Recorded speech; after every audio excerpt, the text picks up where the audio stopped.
We've talked defensive line. We've talked the tackle. We've even talked linebackers upcoming in the draft. On today's episode, though, we're going to talk about the Chicago Bears and the safeties they could target in the draft. As the Chicago Bears have no safeties under contract. Ryan Poles has already talked about that being a priority for the Chicago Bears this offseason. We're talking about all that, plus it's Friday, so we're going to dive into the mailbag, all that and more right after this.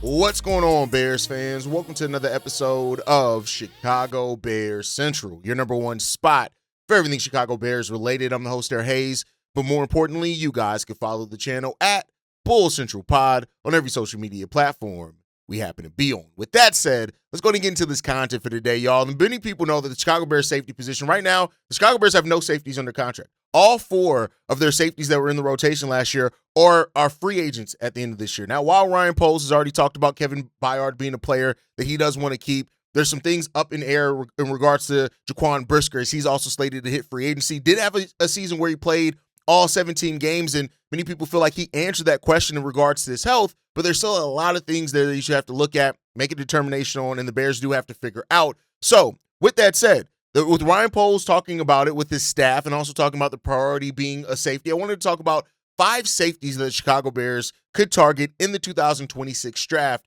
First up that I want to talk about is Caleb Downs out of Ohio State. Now, I know people are going to say, Haize, you're an OSU guy. Why do you always try to push your OSU prospects here? And listen, I get it. I understand. Yes, I'm an OSU guy, right? But many of you guys know, first of all, I'm an Illinois fan above Ohio State. Ohio State just wins more, so I talk about them more. But with that said, Caleb Downs is still a guy that absolutely fits. 6 foot, 205 pounds. You look at what he's done. Over his 3 years in college, he had 10 passes deflected, 6 interceptions. He also had 1.5 sacks over that time period as well. But what I like about Caleb Downs is a lot of the things that he brings to the table are things that fit under Dennis Allen's scheme and the system. And I think he just adds himself and makes himself a very versatile safety prospect. One thing that the Kevin Byard, Jaquan Brisker pairing had is that their ability to both go inside the box, outside the box. Caleb Downs will continue that as well. This is a guy that he has so much potential and leadership that's there. This guy puts in tons of effort from day one.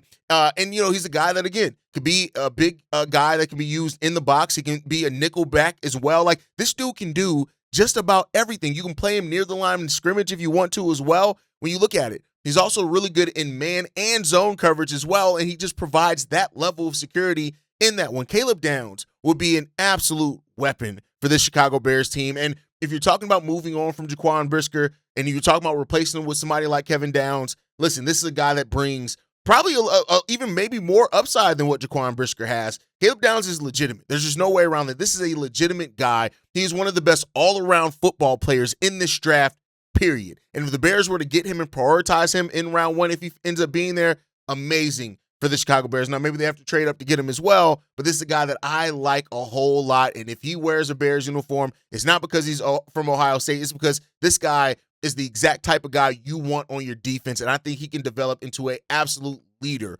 on that team as well, which is also something that Jaquan Brisker has. So you're going to have to replace that as well if the Bears are actually moving on from Jaquan Brisker.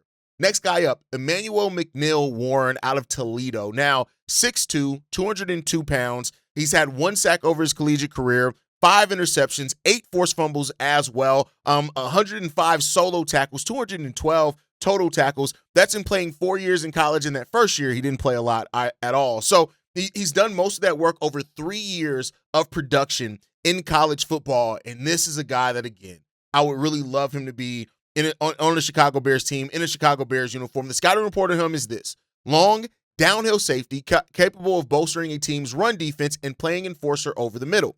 McNeil-Warren is most valuable when playing near the line of scrimmage or in robber positioning. He anticipates well in coverage and is quick to close on receivers, but will need to be protected by scheme to prevent speed mismatches. He's urgent in run support and has a feel for slipping blocks, meeting runners early in the carry. He's an angry tackler, but needs to quiet his feet when diagnosing and flowing downhill to tackle. McNeil-Warren may be pigeonholed schematically, but he's good at his job. So scheme fit, right? And is that a thing? Do you have the scheme fit that's there? Now, most than likely, McNeil-Warren's going to be there in the second round. So this is not a guy that you would have to use a first-round pick for. So if the Bears want to save their first-round pick to use at a different position, you can get that one. And I like to do. I think he has the right attitude, those type of things. And because the scheme does fit him, I think that makes a lot of sense as well for the Chicago Bears. Next up, the third guy on the list of safeties that make sense for the Bears in the 2026 draft. You know, and what you want to see with all these safeties is just, again, the scheme fit is the thing, but also what's the ceiling of those guys?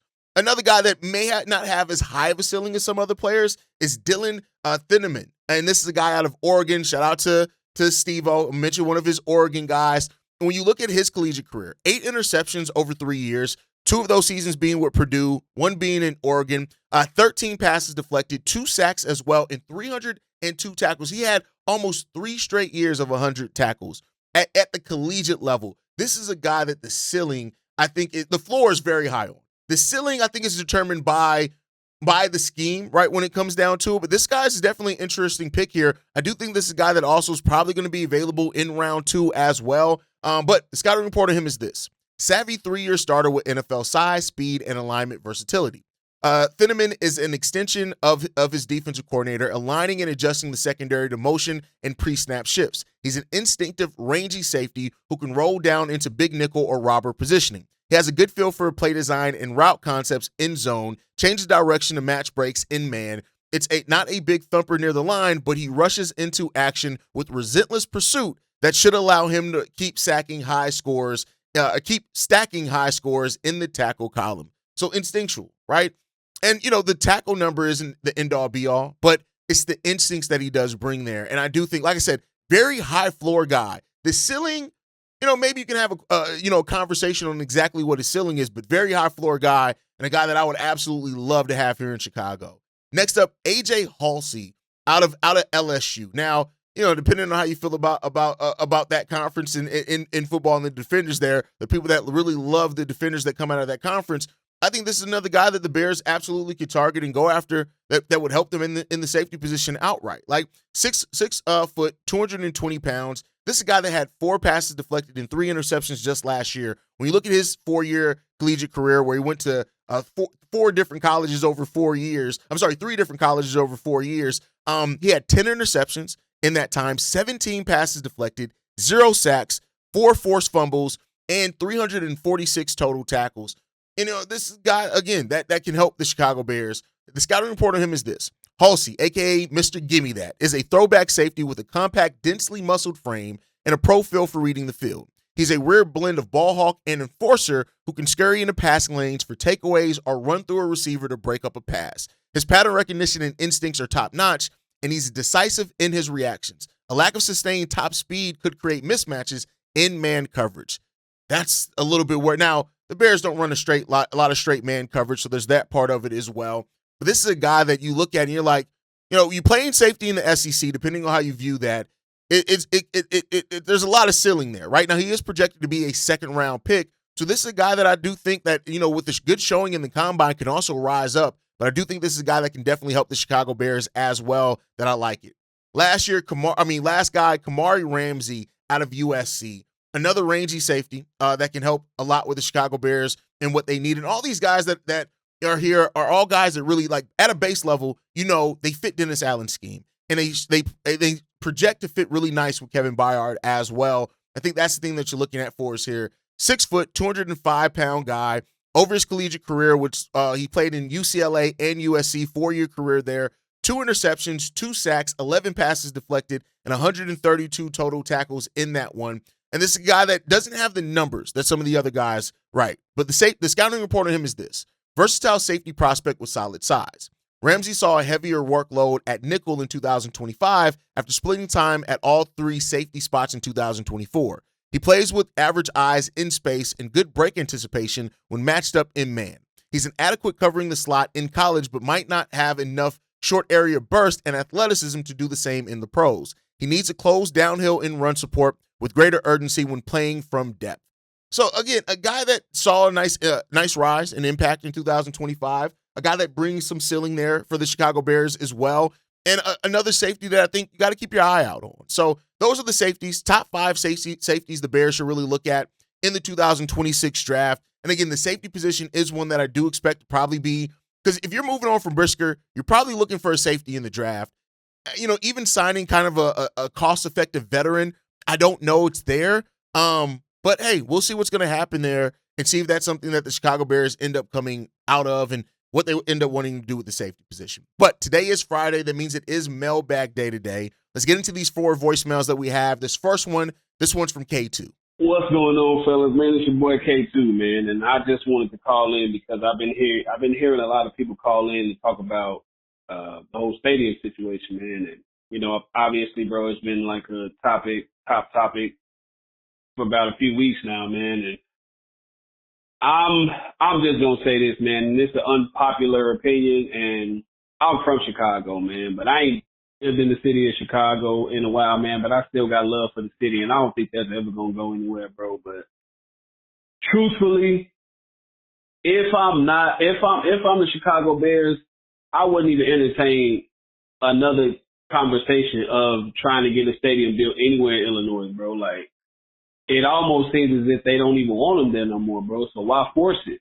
Just go to Indiana, man. That might be the best thing for us, bro. Like, we might turn into a complete powerhouse if we go to Indiana, bro. Like, and let's not act like, because a lot of people were tripping like, yeah, it's Indiana, bro. Hammond, Indiana, man. I knew people in that area for a long time, man. And I used to always drive there from the west side of Chicago, bro. And it was not that long of a drive.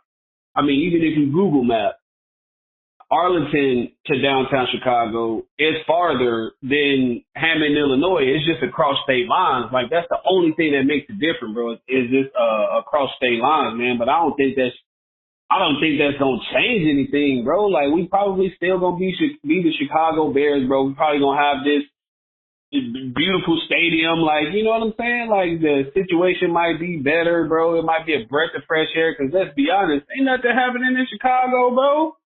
It's cold, it's snowy, and everybody always complaining about Soldier Field being rat infested. Like, I get the whole nostalgia thing, but like, most of y'all on the panel don't even live in Chicago, man. You know, that ain't no knock to y'all, but I'm just saying, like, we could be Bears fans anywhere, bro. Like, so why not just go to Indiana, bro? Like, I feel like it's like this, right? Like, if you're trying to holler at a shorty, man, and like, you trying your best, you bringing your A game, and she kind of just holding off on you. She holding off on you, but then the shorty over there in the corner just ready. She's willing and ready to go for anything you saying and doing. She willing to have your back. She willing to give you 5-star treatment. She willing to do anything under the sun. Come on now, man. I think we should just go ahead and just move to Indiana and call it a day, bro. I don't know, man. That's just me. What y'all think, man? As always, Chicago up and bear down. The Bears possibly leaving Indiana is crazy. I mean, leaving Chicago is crazy. It's crazy to think about them leaving Chicago, moving to Indiana. But like you said, it's not really that far. Yeah, you're crossing state lines, but it's really not that far from where Soldier Field was in reality, right? That's where it projects to be. But it does seem like the state of Illinois really doesn't want to do good faith business. That's what it seems like. Now, maybe we're wrong, and maybe there'll be more from it. But when it stands to it right now,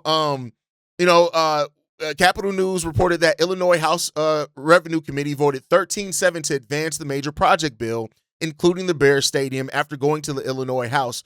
So there's that one, right? But they did not make a decision on the bill exactly yet. The earliest that it can be passed is mid-March. Now, is that too much time? Will the Chicago Bears go ahead and decide to just lock in with Indiana at that point in time, or do they want to give the state of Illinois time? That's the question that's here.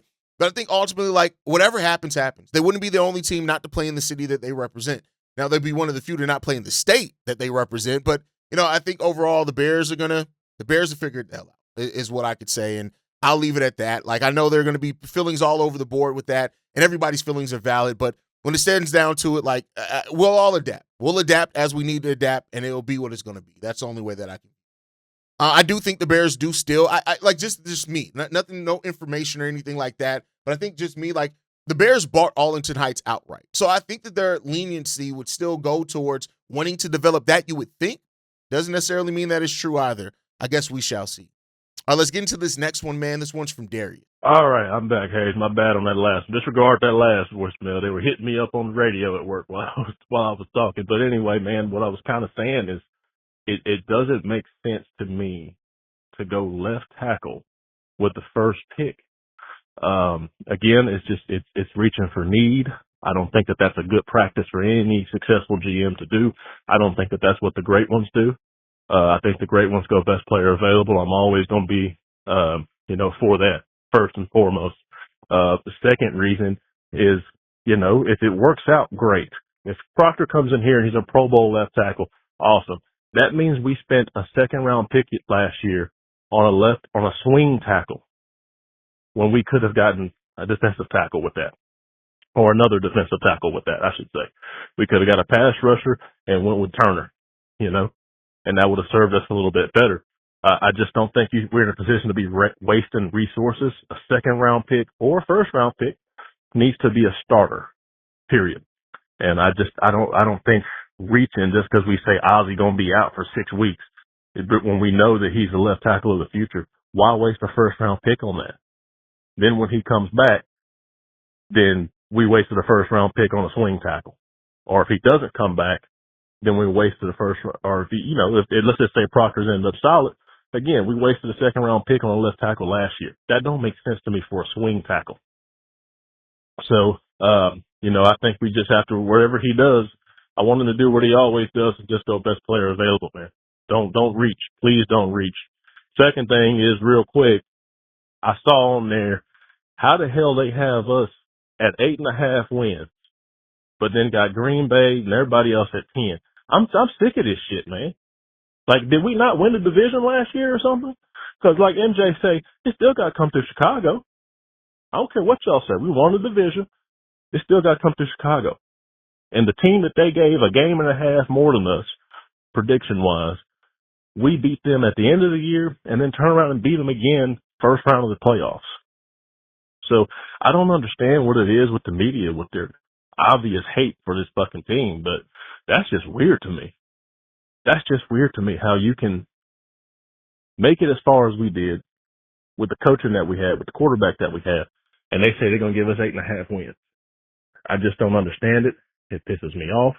But at the end of the day, still got to come through Chicago, so I ain't really worried about what the fuck they talking about. Until Green Bay beats us, we'll worry about it. Only threat, in my opinion, is Detroit. So, I'm not worried about Minnesota. I'm not worried about Green Bay. I don't care what nobody say. It's time for us to start beating our chest a little bit. God damn it. We've been dealing with this shit for too long. Now, we done fought our way up. Left tackle with the first pick. Here's the thing, Darius. I don't think anything's a waste if the player ends up being good. Like, even in what you said, and I don't think you can, every situation is different in the draft. I don't think you can retroactively, the Bears draft a left tackle or swing tackle, and then you can turn around and say, oh, it makes drafting Ozzie Trapillo the wrong pick. No, because you make picks per what you need that year.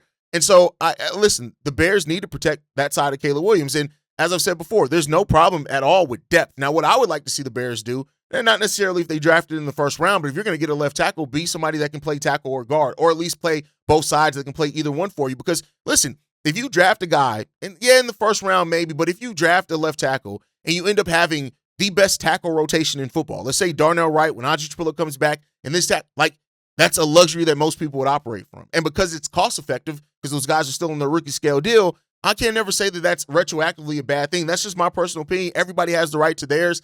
And, if the Bears go left tackle early, it just means that they see the importance of getting that. And I don't think that makes it wrong to draft Ozzie Trapillo in hindsight. I don't think so, because the situation you're in now is that Ozzie's going to miss probably the majority of the year, not 6 weeks. He's probably going to miss. If he comes back for a month of the season, that's probably a lot. He may come back for 6 weeks of the season, maybe, but he's going to miss the majority of the year. Now, as far as the media picking the Chicago Bears to win 8.5 games, unfortunately, it's not surprising. The media is always going to doubt the Chicago Bears. It is what it is. It's ingrained in who we are. It's not going to change. That's just what it is. I don't expect it to change anytime soon or ever, really. And that's just it. It is what it is. All right, let's get into this next voicemail, man. This one's from Keys. Yo, what's the deal, fellas? It's your boy Keys, man. Hope all is well with you guys. With that being said, let's get to it. So, it's the first day, NFL Combine, press conferences with Ben Johnson and Ryan Poles.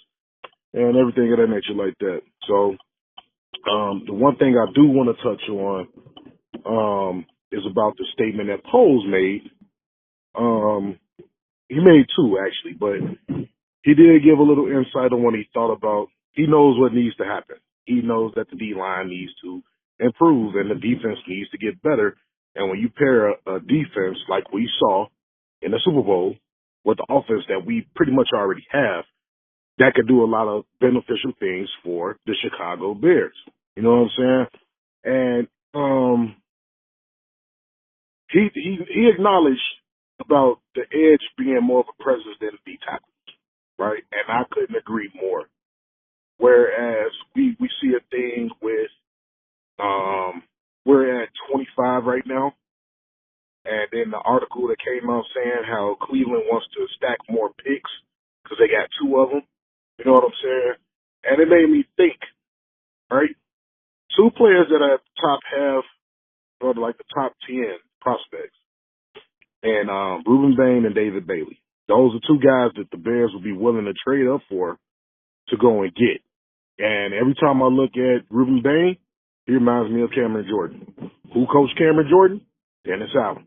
When I see David Bailey, even Cassius Howell, guys that flash, that can run, pass rush, and they can get to the quarterback at the edge, they are resemble Von Miller, Khalil Mack, that type of deal. Who do those guys get coached by? Dennis Allen. So my whole thing is, albeit I don't think he would, but it makes me intrigued to see if we would trade up for a dominant pass rusher to go along the other side of Montez Sweat. You know what I'm saying? So that is intriguing. Then also we have the talks about Tyson Bagent. I know everybody wants to hold on to him, as you say, Haize, the Bagent baddies, right? But I'm also under this impression too, which is kind of like mind-boggling to me to even say this. Could Tyson Bagent get you a bigger draft pick than what Justin Fields got you? If that price is so high where he's available to get a third, I don't think you hesitate on getting that, man. And, you know, with the league, politics, all that stuff, everybody ain't going to stay on the team forever. So we got to be realistic. Like my boy, y'all said, your favorite Bear this year won't be on this team next year. But let me know what you think. Shot town up, bear down. Whatever the Bears decide to do with moves, just make sure that it works. I think that's just what I come down from it, right? You know, whether you get whatever you get for Tyson Bagent, whatever you get, like whatever moves you make sure that at the end of this season, we're an improved team. And that's just what I come down to. I know the trade rumor is going to be crazy. DJ Moore trade rumor is going to be crazy. Whatever is going to happen, all the rumors are going to be the rumors. But when it comes into what happens in reality and where this thing ends up all shaking out for this team, just improve the damn team. Be in a better spot after this offseason than what you were coming into it. That's all that I ask. And that means that some of the Bears that we all love and that we have an affinity for are gone to get that done, so be it. Sometimes that heads got to roll for you to improve your team, and that's what it gets from a different point of rebuilding to actually trying to contend. Contenders have to make the tough decisions with their roster. Rebuild tries to keep everything. And so I think that's just my mindset on it. That's where I've come down to it, and whatever happens, happens. All right, let's get into this last voicemail, man. This one's from Big Steve. Hey, Chicago Bears Central. Big Steve out in Calabasas. I wanted to share a thought. I was just looking at the Rich Eisner show on ESPN, and they were interviewing Ryan Poles. And Rich asked him, what is your number one thing moving forward into the off season? And Ryan Poles, I found his answer quite interesting, and you guys can go back and see this too. He said, safety. We got to clean that up. He said we got 4 of them, and Byard is the leader, is one of the leaders of the team, so we definitely want to keep him and bring him back. He said, but after that, it becomes the domino effect. My question to you is that if the safety position is that priority, and are we using it to clear up cap space? Why? He didn't go into detail on why that was his first line, his first piece of work in offseason. I love what this team is becoming, and the Bears have made football fun again for all of us fans. My daughters and I flew in from Calabasas to that last game in Soldier Field. It was cold as hell, but it was like a true reward to get there and be able to see the Bears play the Rams, even though we didn't get the outcome that we was hoping for. Just the experience for my daughters and it being their first time was a great thing. But I wanted to just share all of that and get some feedback on you guys about the safety being the first line of work. All right? You guys have a great day. Be blessed. Going after a safety instead of re-signing Jaquan Brisker does save money because it's going to be more to re-sign Jaquan than drafting a safety if that's what they decide to do, unless Jaquan Brisker wants to take a team-friendly deal. Now, luckily, free agency happens before the draft, so the Bears will know exactly what's going to happen with Jaquan Brisker. They probably have an inkling already. They probably know what they're willing to offer. They probably have a deal what Jaquan Brisker is willing to accept, and whatever happens there is what happens there. So, that's what I think it comes down to. The injury concerns with Brisker, even though he played all 17 games, are still there, right? And you can't ignore that. But, I think, not to say the writing's on the wall, because I do think maybe there's a chance that Jaquan Brisker comes back. But I do think that if I had to vote on which one I think is going to happen, it's probably Jaquan Brisker isn't going to be a Chicago Bear. That's just what I would have to vote on just when you look at everything in all the situation. But, hey, Ryan Poles can cook up something where it makes more sense to keep him. And I'm not mad. Again, like I said in the last voicemail, as long as where we end up is in a better spot. And that's what I could think about, right? But that's going to do it. That's my time for today, y'all. Safety is going to be a focus here, and that's because championships aren't run without or with huge holes in your secondary. You can't fix everything in one offseason, but you can't ignore key spots either, and that's what the Chicago Bears are going to have to do with this one. So we'll see what's going to happen there. Make sure you guys like the video, subscribe to the channel as well. You can follow us at Shy Bear Central. You can send us any feedback, questions, comments, concerns. ChicagoBearCentral@gmail.com. And lastly, if you want to leave a text message and our voicemail for the mailbag, the number to do so, 773-242-9336. We are the number one spot for everything Chicago Bears related, but that is thanks to you, lovely and beautiful people. And like I like to end every episode on, Chi-Town up, Bear down. Love you guys. Peace, y'all. This has been a presentation of the Break Media.